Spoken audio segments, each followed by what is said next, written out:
Welcome back to AU Family Channel, and thank you so much for being here. It truly means the world to have you as one of our loyal listeners. If our stories have ever touched your heart, we are so grateful that you keep coming back to spend this time with us.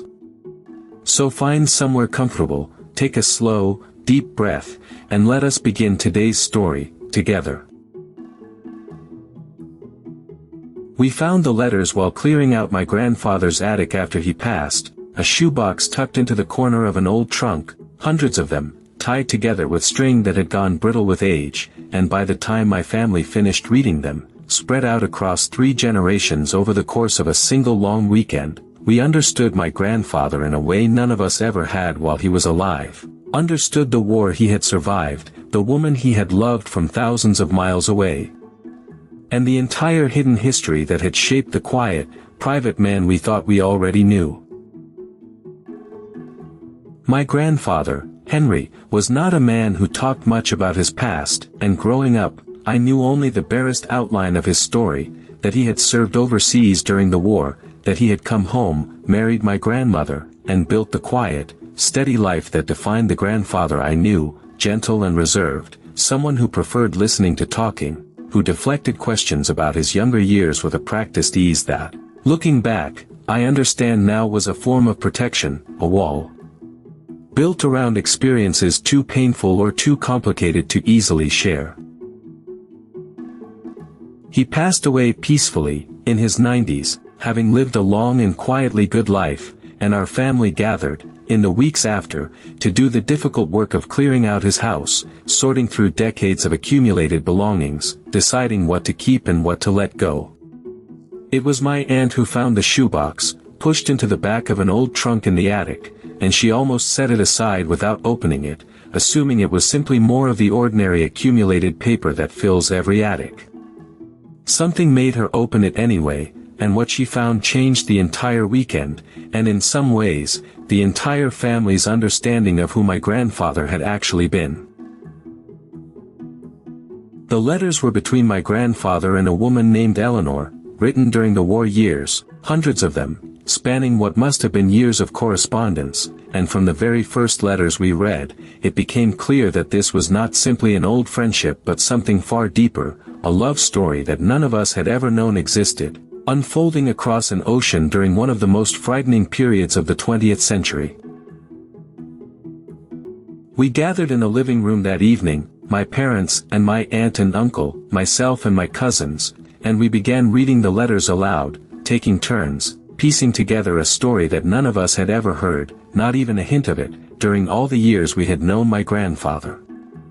Eleanor, it turned out, had been a nurse, stationed overseas during the same period my grandfather served, and the letters documented their meeting, their growing connection, and eventually, unmistakably, a deep and passionate love that had developed between them amid the chaos and terror of war. The early letters were formal, careful, the tentative correspondence of 2 people who had met briefly and were testing whether a connection might be real. But as we worked through the box, letter by letter, we watched that formality dissolve into something else entirely, watched my grandfather, the quiet reserved man we all thought we knew, write with a passion and an eloquence that stunned every one of us, describing his feelings for Eleanor with a rawness and beauty that felt almost impossible to reconcile with the gentle, understated grandfather we remembered. I want to tell you what it was like, reading those letters, discovering an entirely different version of a man I thought I knew completely. He wrote about fear, about the terror of combat, in a way he had never once discussed with any of us, describing nights he was certain he would not survive, moments of despair that he had apparently carried silently for the rest of his life without ever mentioning them to his own children or grandchildren. And running through all of that fear and despair was Eleanor, a constant thread of hope and love that, according to his own words, had been the primary thing keeping him alive during the darkest stretches of his service. We learned, from the letters, that Eleanor and my grandfather had made plans, elaborate detailed plans, for a life together after the war ended, plans that involved a small house, a particular kind of life, dreams that he described with a specificity and a tenderness that made clear how completely he had imagined a future with this woman. My grandmother, who he had married and built his actual life with, was not mentioned anywhere in these letters, because at the time they were written, he had not yet met her. Eleanor had come first, and reading the depth of what they shared, we understood that she had, for a time, been the great love of his young life.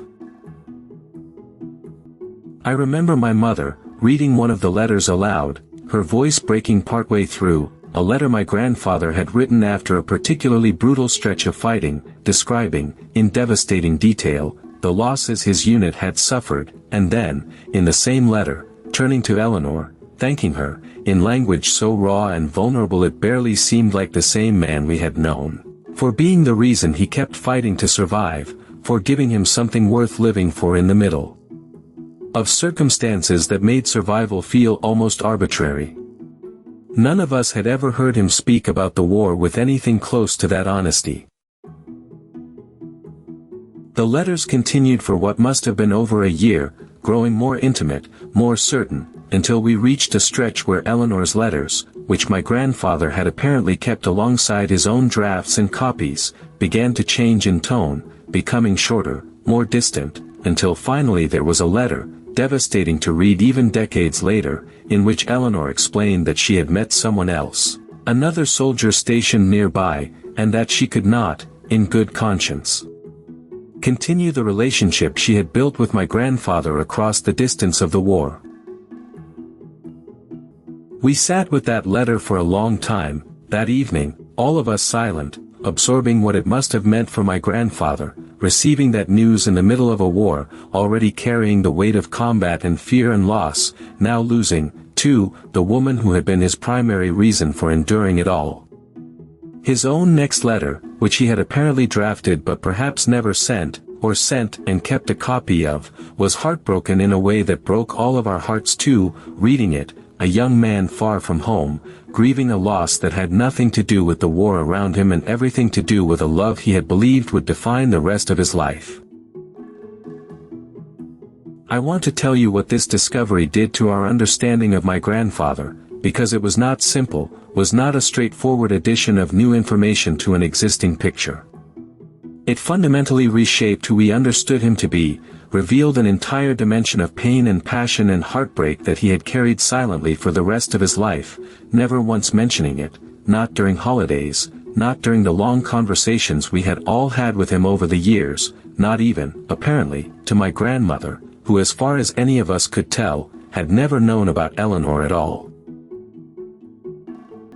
We found, further into the box, a handful of additional letters, written years later, after the war had ended, after my grandfather had returned home, letters that appeared to be an attempt to reconnect with Eleanor, tentative and careful, asking how her life had turned out, whether she was happy, offering, in careful understated language, his continued affection despite everything that had happened between them. We did not find any responses to these later letters, and we do not know whether Eleanor ever wrote back, whether the correspondence simply ended, unanswered, or whether some other explanation accounts for the silence. I remember my aunt, examining the dates on those final letters, realizing that they had been written not long before my grandfather met my grandmother, and all of us sitting with the uncomfortable, tender realization that we were reading the final chapter of a heartbreak that had, quite directly, led to the family we all belonged to, that if Eleanor had chosen differently, if that war had gone differently, none of us might exist at all, that our entire family's existence traced back, in some strange and profound way, to a heartbreak that had reshaped one young man's future in ways he could never have predicted. We talked, that evening, about whether to tell my grandmother, who was still alive, elderly now but sharp and present, about what we had found, uncertain whether this discovery would hurt her, whether learning about a great love from before their marriage would somehow diminish what she and my grandfather had built together over more than 6 decades of marriage. It was my mother who finally decided to bring the letters to her, gently, honestly, uncertain what reaction to expect. My grandmother's response surprised all of us, because instead of hurt or jealousy, she responded with a kind of tender understanding, telling us that she had always sensed, over the decades of their marriage, that my grandfather carried some private grief from his younger years, some wound he never fully discussed, and that learning the specifics of it, even now, after his death, felt less like a betrayal and more like finally understanding a part of him that had always remained slightly hidden, even from her. She told us something that reframed the entire discovery for our family, that she had met my grandfather several years after the war, when he was, in her words, a quieter and more guarded man than the letters suggested he had once been, and that she had always understood, without ever knowing the specifics, that something in his past had taught him to protect himself, to hold back a certain part of his heart that he had perhaps given too freely, too completely, to someone before her. She said she had loved that guarded, careful man just as completely as the letters revealed he had once loved Eleanor, and that learning about this earlier chapter did not diminish what they had built together. It simply helped her understand, finally, why he had loved her the particular way he did. I want to tell you what my grandmother said next, because it has stayed with me ever since, reshaping how I think about love and loss and the way our earlier heartbreaks shape our capacity for the relationships that come after them. She said that she believed my grandfather had loved her with everything he had left to give, after the war had taken so much from him, after Eleanor had taken the rest, and that this remaining love, careful and hard-won and deeply chosen, meant more to her, hearing this story, than an easier love might have meant. He had chosen her, deliberately, with a heart that had already been broken once and had decided, somehow, to risk breaking again. We spent the rest of that weekend going through the remaining letters, piecing together a fuller picture of who my grandfather had been as a young man, before the war shaped him into the quiet, reserved figure we had all known. We learned about his sense of humor, evident even in his most anguished letters, his particular way of describing the world around him, his hopes and dreams before life had narrowed them into the more modest, careful shape his actual life eventually took. It was like meeting a person we had never known, a young Henry who existed underneath the grandfather we thought we understood completely. I learned, going through those letters, that grief and heartbreak, carried silently for decades, can shape a person's entire personality in ways that the people around them may never fully understand or trace back to their source. My grandfather's quietness, his reserve, the particular careful way he held himself back from full emotional expression, all of it, we came to understand, traced back to this early heartbreak, this loss of a woman he had loved with everything he had, followed by a war that had taught him, in 100 other ways, that loving completely could lead to devastating loss. I have thought often, since that weekend, about how differently I understand my grandfather now, how the quiet reserved man I remembered from my childhood makes so much more sense, viewed through the lens of what those letters revealed. He was not simply naturally reserved, naturally quiet, naturally cautious with his emotions. He had learned to be that way, through an experience of profound loss that none of us ever knew about, and that learned caution had shaped every relationship he built for the rest of his life, including, we came to understand, his relationship with my grandmother, and with all of us. We debated, as a family, what to do with the letters, whether to keep them, whether they belonged to all of us or should remain private, a chapter of my grandfather's life that perhaps he had never intended anyone to discover. In the end, we decided to keep them, carefully preserved, understanding that they represented an important, if painful, part of who he had actually been, a fuller and more complicated picture than the one we had carried during his lifetime, and that this fuller picture, difficult as it was to absorb, deserved to be remembered rather than discarded. I asked my grandmother, before we left that weekend, whether she had ever tried to find out what happened to Eleanor, whether the woman who had once been the great love of my grandfather's young life was still alive, whether there was any way to trace what had become of her after that painful chapter ended. My grandmother said she had thought about it, but had ultimately decided against it, that some stories are meant to remain in the past, that reaching into Eleanor's life now, decades later, uninvited, felt like it would serve no one, that the letters themselves, and the understanding they had given us, were enough. I learned, from this entire discovery, about the profound difference between the person we think we know and the fuller, more complicated person who actually exists beneath the surface we are shown. I had known my grandfather my entire life, had spent countless hours in his company, had believed I understood him reasonably well. And an entire dimension of his experience, a devastating heartbreak that had shaped his personality for the rest of his life, had remained completely hidden from me, discovered only by accident, only after his death, in a shoebox tucked into the corner of an attic trunk. I want to say something about what those letters taught our family about the nature of grief carried silently across decades, about how a wound sustained in youth can shape a person's entire subsequent life without anyone around them ever understanding its source.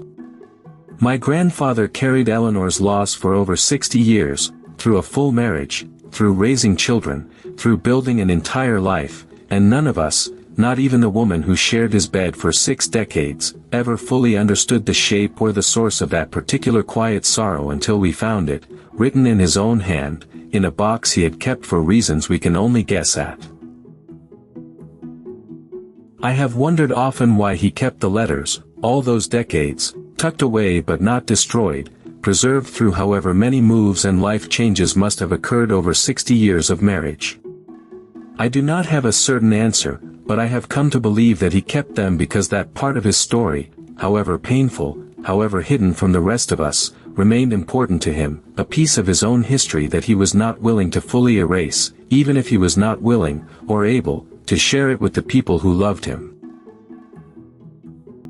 I think about the courage it must have taken, actually, for my grandfather to love my grandmother as fully as he apparently did, given what those letters revealed about the depth of his earlier heartbreak. He had loved once, completely, and lost that love in devastating fashion, in the middle of a war that was already asking everything of him, and he chose, afterward, to love again, to risk his heart a second time with a woman who would become my grandmother, despite knowing, intimately, exactly how much that kind of complete love could eventually cost him. That is its own kind of bravery, one I did not fully appreciate until I understood the full context those letters provided. I learned, from my grandmother's gracious response to this discovery, something important about the nature of a long marriage, about how love can be real and complete even when it is not a person's first love, even when it exists alongside private grief for someone who came before.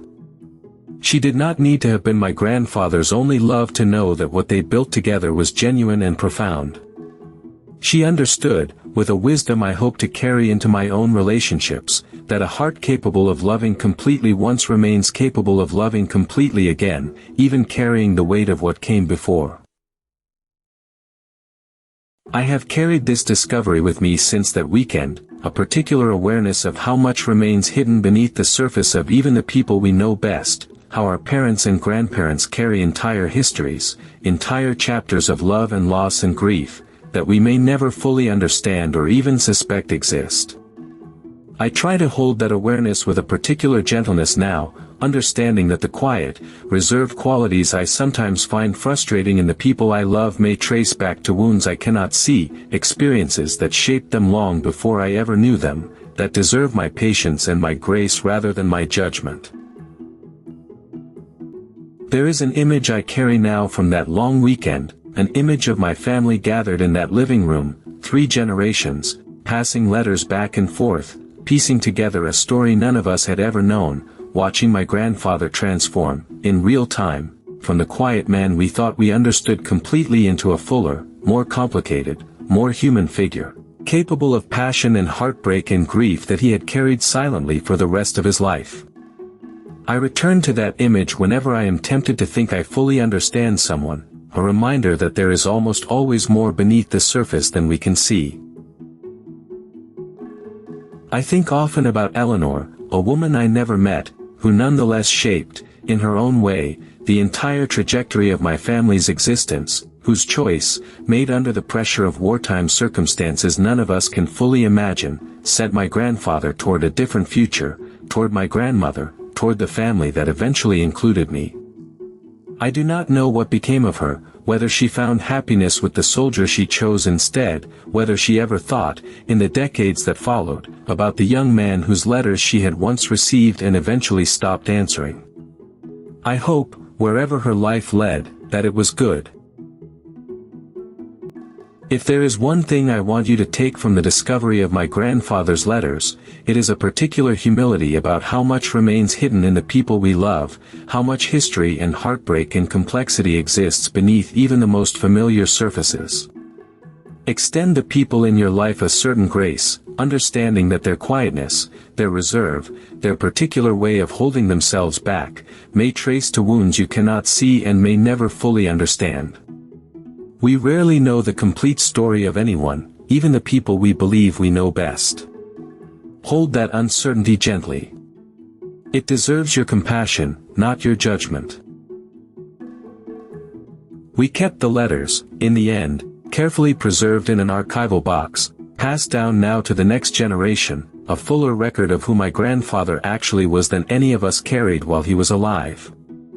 I read them again, sometimes, when I want to remember him more completely, and every time, I am struck anew by the young man in those pages, passionate and vulnerable and devastated by loss, a version of my grandfather that coexisted, invisibly, with the quiet reserved man I actually knew, carried silently within him for the entirety of the life I witnessed. I learned, from this entire discovery, about the profound gift and the profound difficulty of truly knowing another person, about how even decades of relationship, even a lifetime of closeness, may only ever reveal a fraction of who someone actually is, what they have carried, what shaped them long before we ever entered their lives. I try to hold every relationship I have now with a particular curiosity, a genuine desire to understand the fuller story beneath the surface, understanding that there is always more there than I can currently see, wounds and loves and histories that deserve my patience and my genuine interest, if I am ever fortunate enough to learn them. So this week, I want to ask you to consider the people in your life, particularly the older generations, your parents and grandparents, and to wonder what stories they might be carrying that you have never heard, what chapters of their lives remain hidden, unspoken, waiting perhaps to be discovered only after it is too late to ask them directly. Ask them now, while you still can, about their younger years, their loves, their losses, the experiences that shaped who they became. You may discover, as my family discovered in that attic, an entirely fuller and more complicated person than the one you thought you already knew completely. Thank you so much for staying with me all the way to the end of this story. It truly means the world that you are here. If my grandfather's hidden history and the letters that finally revealed it moved your heart, please give this video a like and subscribe to AU Family Channel, where a brand new story is waiting for you every single week. And remember what a shoebox of old letters taught a family about the people they thought they already knew. We rarely understand the complete story of anyone, even the people closest to us, and there is always more beneath the surface, deserving our patience, our curiosity, and our grace. So this week, ask the people you love about the chapters you have never heard. I will see you in the next one.